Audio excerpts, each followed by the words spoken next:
Bueno, hola chicas, ¿cómo les va? Comenzamos nuestra segunda parte del año con esta temática que yo les había contado que íbamos a iniciar, que es la temática de sexualidad, que nos va a llevar más o menos 4 encuentros. Creo que es una temática importante para la salud pública, muy importante, que abarca y cruza muchas dinámicas. En principio, les voy a mostrar los ejes a los que nos vamos a dirigir. Vamos a ver generalidades acerca de la sexualidad. Yo les voy a dar títulos, temáticas, es decir, de alguna manera nosotros tenemos que ver eh, muchas de las cosas que implica la sexualidad, desde una definición hasta estructuras anatómicas de la sexualidad. Entonces, a partir de ahí sí vamos a ir cruzando situaciones con lo que es la salud pública. Vamos a tener también un tratamiento sobre el aborto, sobre métodos anticonceptivos y sobre enfermedades de transmisión sexual. Y fíjense ustedes si todas estas temáticas no tienen relación con la salud pública, pero por supuesto que la tienen y la tienen en gran medida y tienen muchísimo que ver con la misma. Sigo. Definición. Cualquier definición pueden tomar ustedes y se las voy a aceptar como definición de sexualidad. Pero bueno, ustedes vieron que ahora está de moda tomar las definiciones de la Organización Mundial de la Salud. Y vamos a tomar esa como un patrón o parámetro. Y fíjense todo lo que dice esta definición de sexualidad de la Organización Mundial de la Salud. La sexualidad es un aspecto central del ser humano, que está presente a lo largo de toda su vida, ¿sí? Que abarca el sexo, las identidades y los papeles de género, el erotismo, el placer, la intimidad, la reproducción y la orientación sexual. Se vivencia y se expresa a través de pensamientos, fantasías, deseos, creencias, actitudes, valores, conductas, prácticas, papeles y relaciones interpersonales. La sexualidad puede incluir todas estas dimensiones. No obstante, no todas ellas se vivencian o se expresan siempre. La sexualidad está influida por la interacción de factores biológicos, psicológicos, sociales, económicos, políticos, culturales, éticos, legales, históricos, religiosos y hasta espirituales. Fíjense todo lo que hoy implica una definición de sexualidad y cómo nosotros debemos hacer como profesionales, y ustedes lo van a hacer también, para abarcar todos estos aspectos, todas estas variables, ¿sí? Difícil, pero no imposible. Bien. Siempre les cuento esto e inicio la definición de sexualidad después de una definición tan larga como es la de la Organización Mundial de la Salud, pero que obviamente es la que vamos a seguir.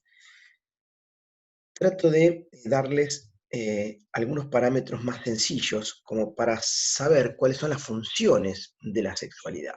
Y la sexualidad, en cuanto a su función, nos establece una cuestión relacional, es decir, nos permite vínculos con otros, ¿sí? Eso es la relacional. Tiene una función erótica a través de lo que es el placer, situación que ahora vamos a ver nos diferencia de los animales, ¿sí? Tiene una función de procreación. Digo, estas son las 4 funciones que yo considero tiene la sexualidad en el ser humano. Una es la identidad. Y fíjense ustedes que hasta una ley tenemos sobre identidad. Y se tuvo que reformar una ley de identidad relacionada con la sexualidad. Situación que ustedes después van a tener en cuenta y van a buscar cuál es la ley. No importa el número, pero hay una ley sobre la identidad de género. ¿Sí? Placer, por supuesto, porque esto es lo que diferencia la situación, el erotismo, el placer y demás, diferencia la situación de los animales, ¿sí? Que lo hacen por instinto. Después la situación y la función de la sexualidad en la reproducción, es decir, si no hay unión de dos sexos no hay reproducción, ¿sí? Y la situación de vínculo entre las personas, relación entre las personas. Entonces, identidad, placer, reproducción y relación con las personas son las funciones que tiene la sexualidad. ¿sí? Bien. Por supuesto que en este ámbito de la sexualidad, y a esto quería llegar, al igual que los monos y otros animales, los seres humanos utilizan la genitalidad con fines reproductivos. Pero ojo, que la complejidad de los comportamientos sexuales de los humanos es producto de su cultura, de su inteligencia, de sus complejas sociedades, y no está gobernado por los instintos como ocurre en los animales. ¿eh? Esta situación reproductiva, esta situación de sexualidad reproductiva en los animales está gobernada por el instinto, ¿sí? En el humano la situación es diferente. He aquí una definición un poquito más corta de sexualidad, conjunto de características biológicas, psicológicas y socioculturales que diferencian al hombre de la mujer. Y fíjense ustedes que esta definición va quedando un poquitito para lo estrictamente reproductivo. Siempre piensen ustedes, cuando hablamos de reproducción, es el único momento en que hablamos de dos sexos, sí, solo sí, masculino y femenino, para la reproducción, lo dije claramente, ¿sí? No para la identidad, no para lo relacional, no para el placer, sí para la reproducción. Hasta que se demuestre lo contrario, para la reproducción de un ser humano se necesitan dos sexos, masculino y femenino, ¿sí? Hasta tanto y en cuanto nadie nos demuestre que un macho puede quedar embarazado, ¿sí? Puede tener en su interior otro ser vivo, va a haber dos sexos, masculino y femenino, que se tienen que unir para establecer la reproducción. Entonces, hablamos de dos sexos pura y exclusivamente para los momentos de reproducción. Bien, después, situaciones a lo largo de la vida que nos relacionan con la sexualidad. Primero la niñez, ¿sí? En donde el chico descubre un poco lo que es el cuerpo, ¿sí?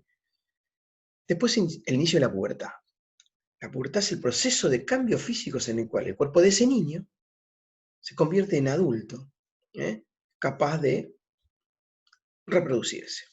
Así es como se debe explicar esto. Es decir, a ver, ¿qué le pasa al chico en la pubertad? Tiene cambios físicos en su cuerpo que le van a permitir, que están convirtiéndolo en adulto, ya no es un niño, y que son capaces de otorgar la capacidad de reproducirse. ¿Sí? Las diferencias ahí entre los niños y niñas eh, empiezan a verse. Antes son iguales, y si vos a un chico le cortás el pelo, son parecidos, una nena y un nene, un varón y un... Pero bueno, genitalmente son distintos, pero pueden ser parecidos. Únicamente se los diferencian por la genitalidad. Bien, si las diferencias corporales entre niños y niñas antes de la pubertad solo son sus genitales. Durante la pubertad lo que adquieren son características sexuales secundarias. ¿Sí? El término pubertad se refiere a los cambios corporales de la maduración sexual más que a los cambios psicosociales y culturales del desarrollo adolescente. Cuando hablamos de pubertad, hablamos de cambios físicos. Punto con esto. Bien. ¿Qué sería la adolescencia? La adolescencia es un periodo de transición psicológica y social entre la niñez y la vida adulta. ¿Sí? Adolescencia. Periodo de transición psicológica y social, no dije física, entre la niñez y la vida adulta. Ahora nos están diciendo que la adolescencia cada vez se alarga más. Bueno, bienvenido sea o no, qué sé yo, como quieran ustedes. La adolescencia abarca mucho del periodo de la pubertad, por supuesto, y se refiere más a características psicosociales y culturales del desarrollo durante los años adolescentes que a cambios físicos, lo vuelvo a repetir. Hablamos de adolescencia cuando hablamos del periodo de transición psicológica y social entre niñez y vida adulta, ¿sí? Y ahora esta adolescencia se ha prolongado un poco más. Bueno, temón. ¿Qué son las orientaciones sexuales? Hoy nosotros no podemos hablar de dos sexos.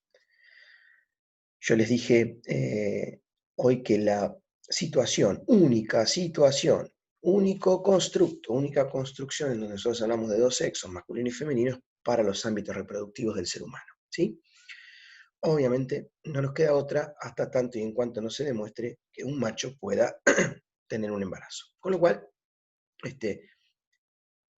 para el resto, nosotros debemos hablar de orientaciones sexuales, preferencias o inclinaciones sexuales.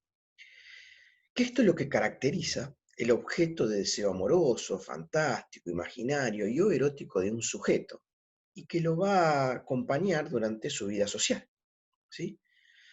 Bien, esta orientación sexual, y vamos a hablar ahora desde el punto de vista académico, es casi siempre clasificada en función del lado de las personas a las que se desea, ¿sí? Entonces, el heterosexual tiene una aceptación hacia el sexo opuesto. El homosexual hacia personas del mismo sexo, ¿sí? El bisexual hacia ambos sexos. El asexual no tiene orientación sexual. El pansexual tiene orientación hacia todo o todos.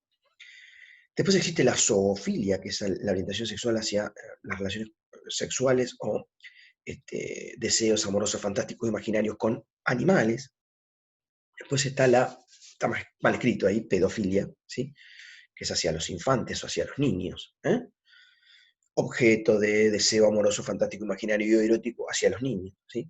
Después está la necrofilia, que es esta situación de tener un deseo amoroso, fantástico, imaginario y o erótico hacia un muerto, ¿sí? Puede pasar, esto existe. Bien.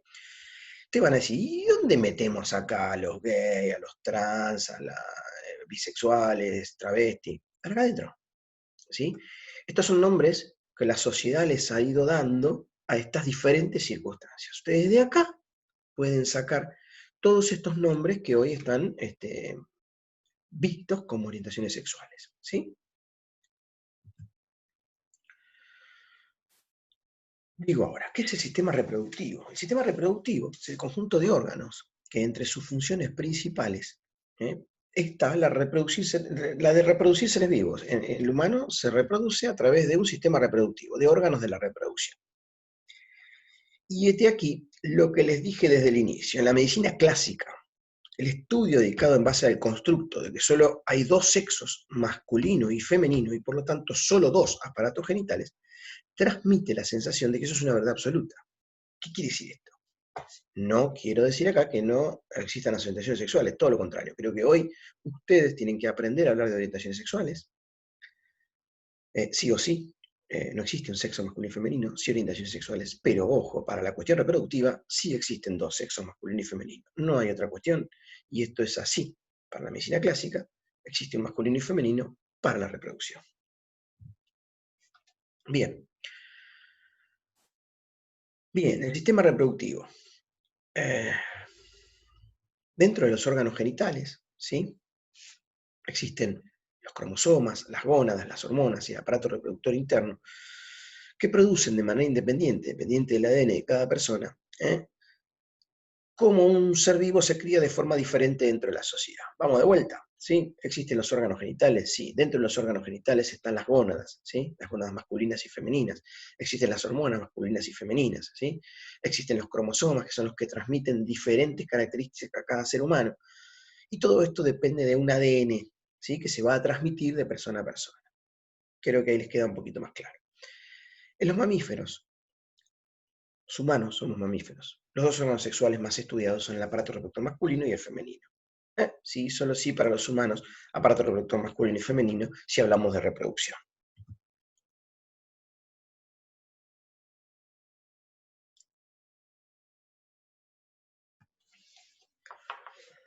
Se los voy a mencionar ahora y posteriormente en un dibujito los vamos a nombrar. El aparato reproductor masculino, junto con el femenino, es uno de los encargados de garantizar la procreación humana.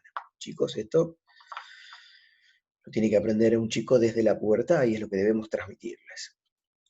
El aparato reproductor masculino tiene órganos internos y órganos externos. Los órganos internos se llaman los testículos, el epidídimo, el conducto deferente, las vesículas seminales, conducto eyaculador, la próstata, la uretra y glándulas vulvoretrales. Después las vuelven a leer ustedes tranquilos y se graban estos nombres. Y existen órganos externos como el escroto y el pene. Aquí tienen ustedes un dibujo y les voy a ir mostrando todas estas cuestiones y por qué las debemos saber. Obviamente hay otros órganos aquí mencionados, pero les voy a mostrar cuáles son los órganos que integran el aparato reproductor masculino y así como se los debe enseñar, ¿sí? El aparato reproductor masculino, les dije, tiene órganos internos y externos. Vamos por algunos, ¿sí? El pene, órgano externo, y el escroto, órgano externo. El pene, órgano reproductor por excelencia, ¿sí? Y el testículo, ¿sí? Que es allí donde se producen los espermatozoides, que son las células que unidas al óvulo van a determinar un nuevo ser humano, ¿sí? Por lo tanto, desde aquí, los espermatozoides van a este sitio que se llama epidídimo, lo tenemos por aquí, ¿no? Es parte del testículo, epidídimo. Después está el conducto deferente. ¿Y por qué se los menciono? Que va desde el epidídimo hacia la próstata, ¿sí? Para poder producir la eyaculación y que estos espermatozoides salgan y puedan fecundar al óvulo, ¿sí? Este conducto deferente es importante que lo tengan en cuenta. ¿Por qué? Porque es el que se liga cuando se hace la vasectomía, que es un método anticonceptivo que después vamos a ver. Así que pene, testículo, epidídimo, conducto deferente, próstata, ¿sí? Bien, allí vamos. Seguimos entonces.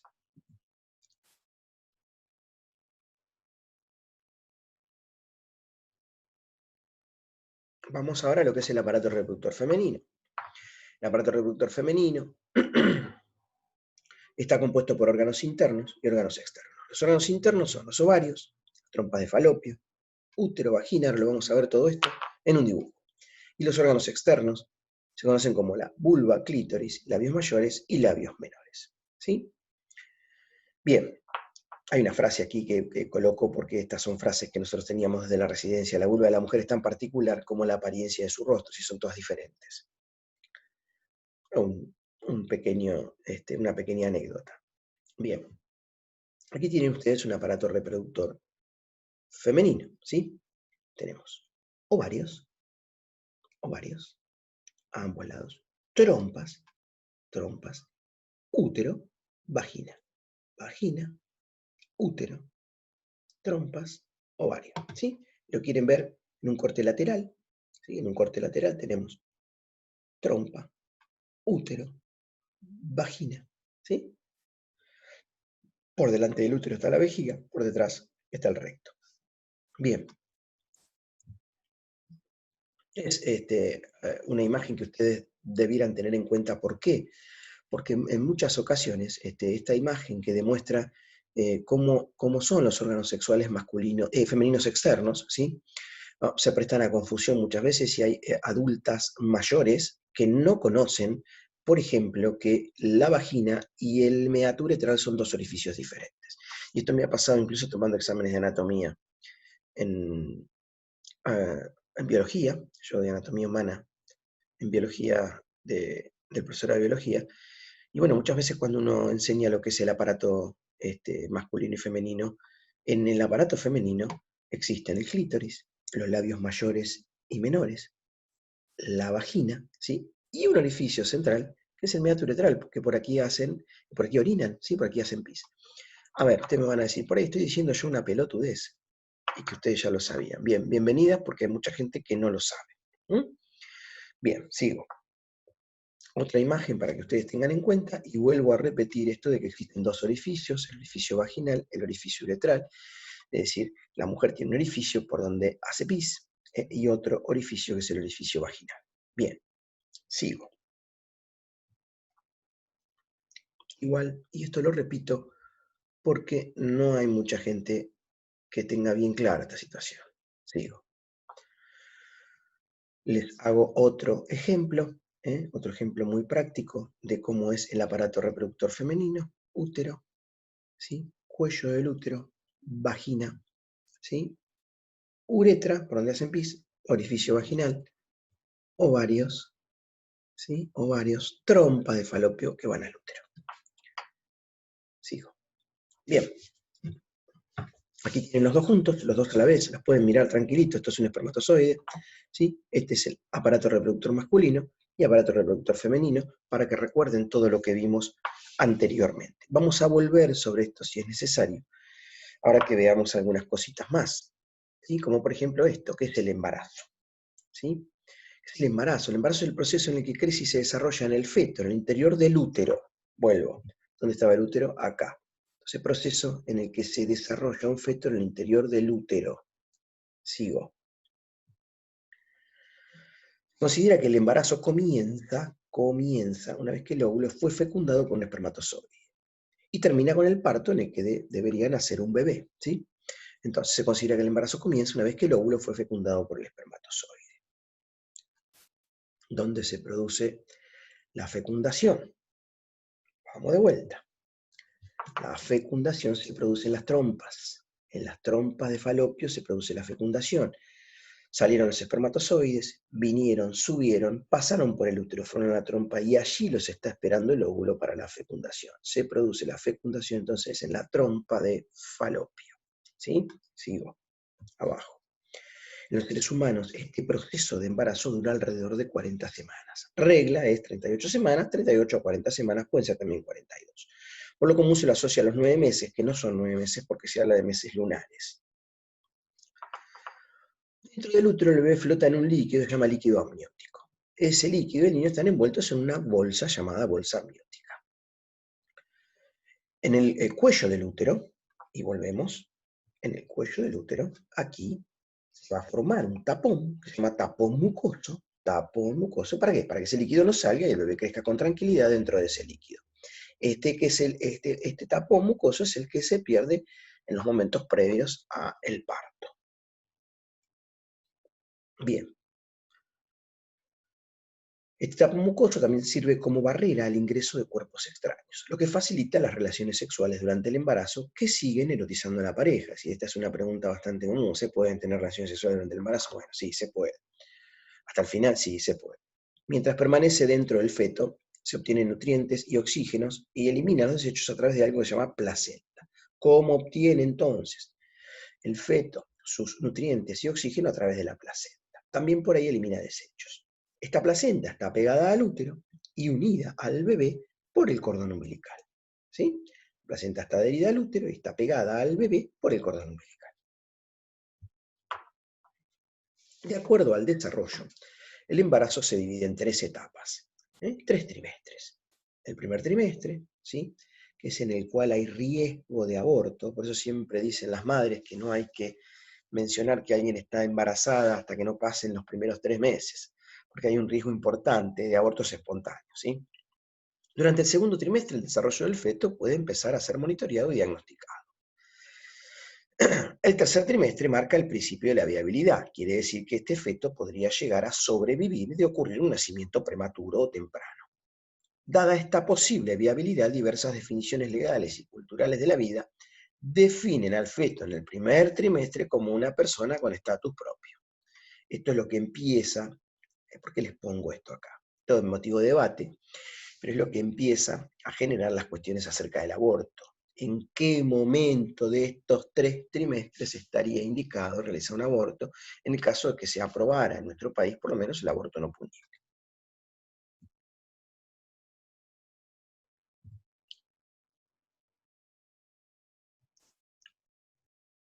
Bien,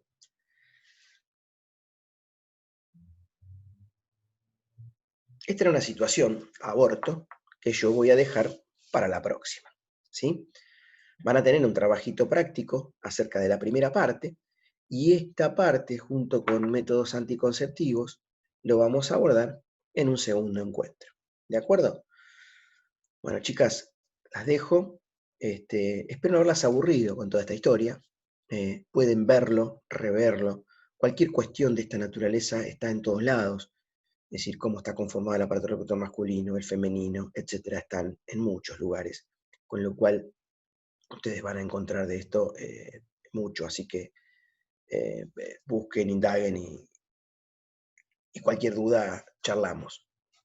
Realmente es un tema, un temazo cualquiera de todos ellos para tratarlo todos juntos y debatir, porque muchas aristas quedan pendientes. Pero bueno, esto es lo que nos toca, como les digo. ¿Mm? Bueno, chicas, nos vemos en la próxima y cuando armemos un Zoom para cerrar todas las actividades, estas 3 que vamos a hacer ahora, debatiremos un poquito sobre esto. Chao.